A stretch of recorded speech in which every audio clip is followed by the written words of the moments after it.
BC employees federation AP 19-10-2025న గుంటూరులో జరిగే బీసీఈఎఫ్ రాష్ట్ర ద్వితీయ మహాసభను జయప్రదం చేయండి. బీసీఈఎఫ్ రాష్ట్ర అధ్యక్షులు గుంటుపల్లి శివపూర్ణయ్య గుంటూరు నగరంలోని 19-10-2025న ఉదయం 10 గంటలకు బీసీఈఎఫ్ రాష్ట్ర ద్వితీయ మహాసభ తాలూకా ఆఫీస్ కాంపౌండ్ నందు పెన్షనర్స్ హోంలో జరుగుతుందని 12-10-25న గుంటూరు అరండాలపేట 13 బీసీఈఎఫ్ రాష్ట్ర కార్యాలయం నందు రాష్ట్ర మహాసభ విజయవంతం చేటుకు సన్నాహ సభ నిర్వహించడం జరిగింది.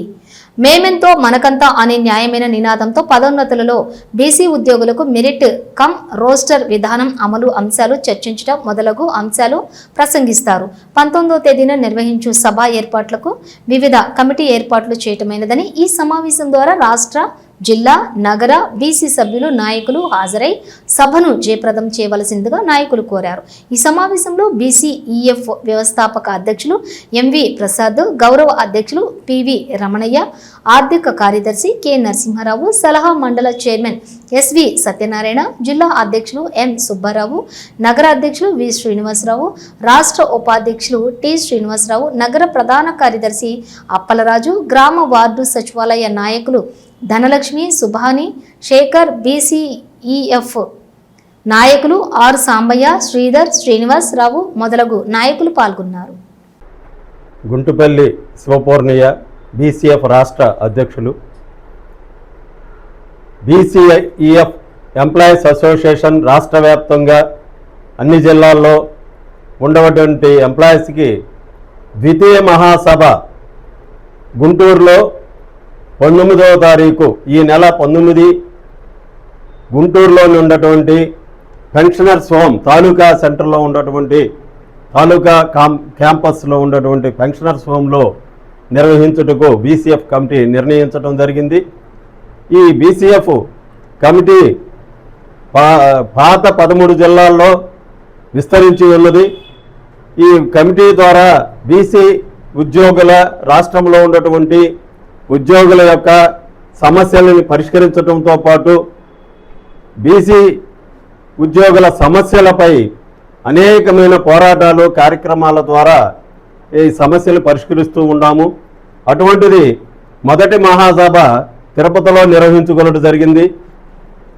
రెండో మహాసభని గుంటూరులో ఉన్నటువంటి పెన్షన్స్ హోమ్లో నిర్వహించుటకు నిర్ణయించి మన జిల్లాలోని రాష్ట్రంలో ఉన్నటువంటి బీసీ ఉద్యోగులందరూ కూడా ఈ సమావేశానికి హాజరయ్యి వారి సమస్యల పరిష్కారంకి ఈ చేదోడు వాదోడుగా మేము ఉంటామని తెలియజేస్తూ వాళ్ళని సమస్యలు పరిష్కరించడంలో మా వంతు సహకారం అందిస్తామని తెలియజేస్తున్నాము. ఈ సందర్భంగా మన గుంటూరులో ఉన్నటువంటి ఆల్ ఎంప్లాయీస్ని కలవడం జరిగింది. ముఖ్యంగా సచివాలయంలో ఉన్నటువంటి స్థానిక సచివాలయాల్లో ఉన్నటువంటి ఉద్యోగులు చాలా సమస్యలు ఎదుర్కొంటున్నారు.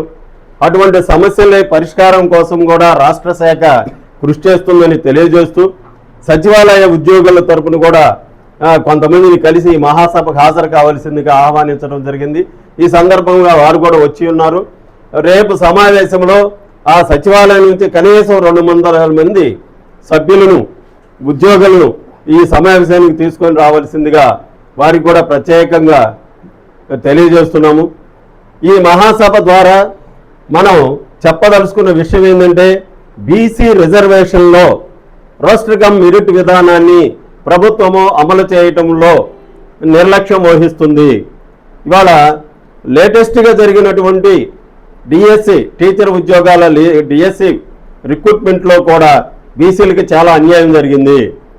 బీసీల్లో సెలెక్ట్ అయినటువంటి అత్యధిక మార్కులు వచ్చినటువంటి ఒక వ్యక్తి రిజర్వేషన్లో ఉద్యోగం పొందాల్సిన పరిస్థితి ఏర్పడింది. ఈబీసీలు వాళ్ళకి ఎక్కువ మందికి ఉద్యోగాలు వచ్చినాయి. బీసీలు వాళ్ళకి కట్ ఆఫ్ మార్కు కూడా చాలా ఎక్కువగా ఉంటుంది, ఈబీసీ వాళ్ళకి తక్కువగా ఉంటుంది. దీనివల్ల బీసీ కానీ ఓసీ కానీ ఎవరైనా కానీ సెలెక్ట్ అయిన ఉద్యోగిని ఓపెన్ కాంపిటీషన్ మెరిట్ విధానంలో తీసుకోవాలి. అట్లా తీసుకోకుండా బీసీలో సెలెక్ట్ అయిన వాడు నువ్వు బీసీ కాబట్టి నీకు బీసీలోనే ఉద్యోగం ఇస్తామని, ఎస్సీ ఎస్టీలకు కూడా ఎస్సీలో నువ్వు ఉద్యోగం ఇస్తామని చెప్పి ఇవ్వటం వల్ల దిగువన ఉన్నటువంటి ఎస్సీ ఎస్టీ బీసీలు చాలా అన్యాయం అయిపోతున్నారు. ఆ సమస్య మీద బీసీఎఫ్ పోరాడుతుందని తెలియజేస్తూ ఈ సమస్యని రేపు మహాసభ ద్వారా ప్రభుత్వం దృష్టికి తీసుకువెళ్లాలనే ఉద్దేశంతో ఈ మహాసభను గుంటూరులో ఏర్పాటు చేయడం జరిగింది. ఈ సమావేశములకు జిల్లాలోని రాష్ట్ర నలుమూలల నుండి కూడా బీసీ ఉద్యోగులు హాజరయ్యి ఈ సమావేశాన్ని దిగ్విజయంగా చేయుటకు సహకరించవలసిందిగా కోరుతూ మరి ఈ సమావేశానికి మనకి కమిషనర్ గారు వచ్చున్నారు, డిప్యూటీ కమిషనర్ గారు వారు శ్రీనివాసులు గారు కూడా మాకెంతో సహాయ సహకారాలు అందిస్తున్నారు. ఈ సమావేశం నిర్వహణ కోసం, ఈ సమావేశం ఏర్పాటు చేయడం కోసం వారికి కూడా మా బీసీఎఫ్ తరఫున ప్రత్యేక ధన్యవాదాలు తెలియజేస్తూ, అట్లాగనే సచివాలయ ఉద్యోగులు కూడా వచ్చి ఉన్నారు, వారందరికీ కూడా బీసీఎఫ్ తరఫున ప్రత్యేక ధన్యవాదాలు తెలియజేస్తూ ఈ రేపు జరిగే 19వ తారీఖు, ఈ నెల 19వ తారీఖు జరిగేటువంటి భారీ బహిరంగ సభకు ఎక్కువ మందిని మన ఉద్యోగ మిత్రులు, ఉపాధ్యాయ మిత్రులు అందరూ కూడా ఎక్కువ మందికి ఈ సమావేశం ద్వారా సన్నాహ సమావేశం ద్వారా తెలియజేయాలని కోరుతూ మరి ఎక్కువగా హాజరయ్యే సమావేశాన్ని దిగ్విజయం చేద్దామని ఆశిస్తున్నాను. సార్, బీసీ ఎంప్లాయీస్ ఫెడరేషన్ రాష్ట్ర వ్యవస్థాపక అధ్యక్షుడిని. ఈ నెల 19వ తారీఖున బీసీ ఎంప్లాయీస్ ఫెడరేషన్ రాష్ట్ర మహాసభలు మన తాలూకా ఆఫీసు నందు గల ఫంక్షన్ హోమ్లో భారీ ఎత్తున సమావేశం ఏర్పాటు చేయడం జరుగుతుంది. ఈ సమావేశానికి రాష్ట్రంలో నలుమూలల నుండి కూడా అన్ని జిల్లాల నుంచి బీసీ ఎంప్లాయీస్ ఫెడరేషన్ ఉద్యోగులందరినీ కూడా మరి ఈ సమావేశానికి ఆహ్వానించడం జరిగింది. మరి ఈ సమావేశంలో కీలకమైనటువంటి నిర్ణయాలు తీసుకోవడం జరుగుతుంది. ముఖ్యంగా బీసీ ఎంప్లాయీస్లో చాలామంది కూడా ఈ రిజర్వేషన్స్ విధానంలో మరి ప్రమోషన్స్లో కూడా రిజర్వేషన్ రోస్టర్ విధానం అమలు చేయక మరి ఎంతోమంది బీసీ ఎంప్లాయీస్ చాలా నష్టపోవడం జరుగుతుంది. కాబట్టి ఈ యొక్క సమావేశంలో ముఖ్యంగా బీసీ ఎంప్లాయీస్కి రోస్టర్ కమ్ మెరిట్ విధానంలో ప్రమోషన్స్లో రోస్టర్ కమ్ మెరిట్ విధానం అమలు చేయాలని చెప్పి ముఖ్యంగా అది రాష్ట్ర వ్యాప్తంగా కూడా అన్ని డిపార్ట్మెంట్స్లో ఉన్నటువంటి బీసీ ఉద్యోగులందరికీ కూడా తీవ్రమైనటువంటి నష్టం జరుగుతుంది. అనేక ఉపాధ్యాయులకి కానివ్వండి, ఉద్యోగస్తులకు కానివ్వండి, వాళ్ళ డిపార్ట్మెంట్స్లో కానివ్వండి మరి వారికి కొన్ని విధాల అవమానాలు కూడా జరుగుతున్నాయి. కాబట్టి మేము అడుగుతున్నాం, ఖచ్చితంగా బీసీ కమిషను అనేది కూడా ఒక ప్రత్యేకంగా ఏర్పాటు చేయాలనేది, బీసీలకు జరిగేటువంటి అన్యాయాల మీద వారికి ప్రత్యక్ష చర్య తీసుకోవడానికి వాళ్ళ ఎస్సీ ఎస్టీ చట్టం లాగానే బీసీ ఎంప్లాయీస్ కూడా ఖచ్చితమైనటువంటి ఒక చట్టాన్ని రూపొందించాలని చెప్పి కూడా మేము కోరుతున్నాం.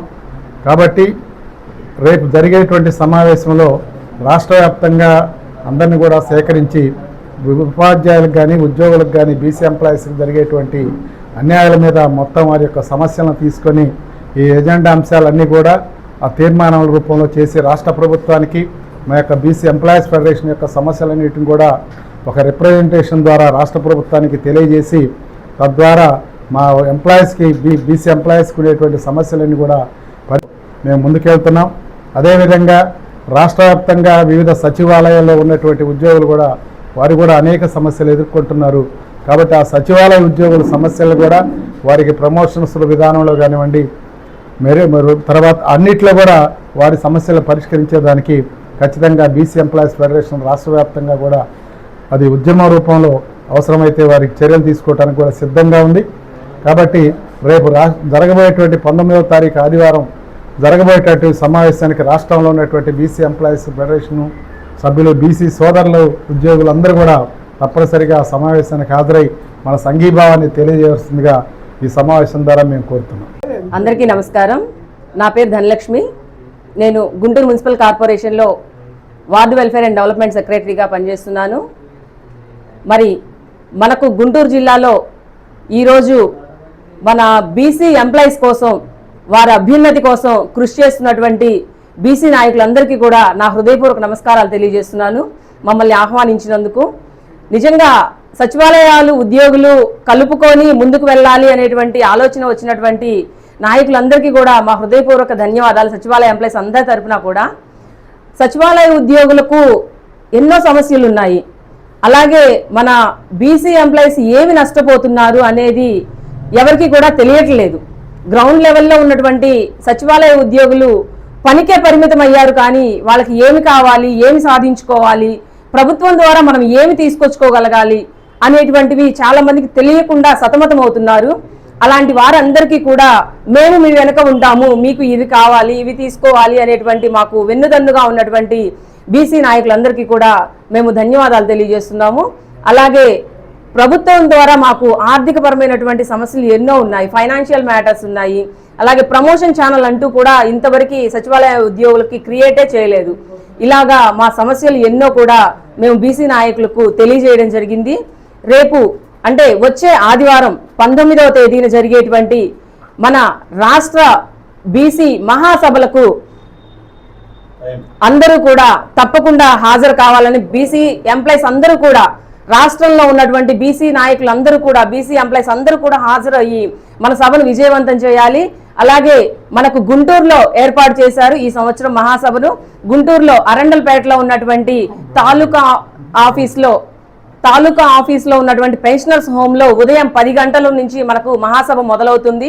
కాబట్టి ఈ మహాసభకు అత్యధిక సంఖ్యలో బీసీ నాయకులందరూ, బీసీ ఉద్యోగులు, మనము మెజారిటీగా ఉన్నటువంటి బీసీ ఉద్యోగులు మనం మైనారిటీగా ఎందుకు ఉండాలి అనేటువంటి అంశాలు చాలా ఉన్నాయి.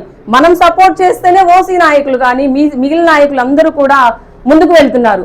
అలాంటిది మనము మెజారిటీలో ఉన్నటువంటి మనం ఎందుకు మైనారిటీలో ఉంటున్నాము? ఇలాంటివి ఎన్నో అనుభవజ్ఞుల ద్వారా మనము తెలుసుకోవాల్సిన అంశాలు చాలా ఉన్నాయి. కాబట్టి ఇటువంటి అంశాలు అందరూ కూడా ప్రతి ఒక్క బీసీ ఎంప్లాయీ కూడా, బీసీ సోదరులు సోదరీమణులు తెలుసుకోవాల్సిన అవసరం చాలా ఉన్నది. భవిష్యత్తులో మనకు ప్రభుత్వం ద్వారా వాళ్ళ ద్వారా మనం తీసుకోవాల్సిన అంశాలు ఏమున్నాయి, ఎలా ముందుకు వెళ్ళాలి అనేటువంటివి ఎంతో అనుభవజ్ఞులైనటువంటి వారి ద్వారా మనం ఈరోజు తెలుసుకుంటేనే మనం భవిష్యత్తులో పోరాడగలుగుతాము. మనం పోరాడగలగాలి అని అంటే ఈరోజు మనం నేర్చుకోవాలి. కాబట్టి నేర్చుకోవాలి అంటే ప్రతి ఒక్కరు కూడా ఈ మహాసభకు హాజరు కావాలి. రాష్ట్రంలో ఉన్నటువంటి ప్రతి ఒక్క బీసీ ఎంప్లాయ్ 19వ తేదీ జరిగేటువంటి ఉదయం 10 గంటలకు జరిగే తాలూకా ఆఫీస్లో పెన్షనర్స్ హోమ్లో జరిగేటువంటి మహాసభకు హాజరయ్యి మన యొక్క సాధక బాధకాలను తెలుసుకొని ఒకరికొకరు చర్చించుకుంటేనే సమస్యలు అనేవి తెలుస్తాయి. ఎవరికి వారం మనకెందుకులే, ఎవరో చేస్తారు, మనం సాధించుకుందామనంటే జరగదు ఈరోజు. కాబట్టి ప్రతి ఒక్కరూ ముందుకు వచ్చి అందరూ కూడా కలిసికట్టుగా ఉమ్మడి ఐక్య కార్యాచరణ ద్వారా ముందుకు వెళ్ళి ప్రభుత్వాన్ని ప్రశ్నించి మన అధికారాలను సాధించుకుందామని ఇటువంటి అవకాశాన్ని, మంచి ప్లాట్ఫామ్ని ఇచ్చినటువంటి ఈ ప్లాట్ఫామ్ ద్వారా మనము సద్వినియోగం చేసుకుందాం. ప్రతి ఒక్కళ్ళం కూడా సద్వినియోగం చేసుకొని హాజరయ్యి మీకు ఉన్నటువంటి బాధలను, మీకు రావాల్సినవి అందరం చర్చించుకొని ముందుకు సాగుదాము. ఈ కార్యాచరణ ద్వారా అందరం కూడా హాజరయ్యి ఈ సభను దిగ్విజయం చేయవలసిందిగా ప్రతి ఒక్క బీసీ ఎంప్లాయీని ప్రేమపూర్వకంగా ఈ ప్లాట్ఫామ్ ద్వారా ఆహ్వానిస్తున్నాము. Thank you.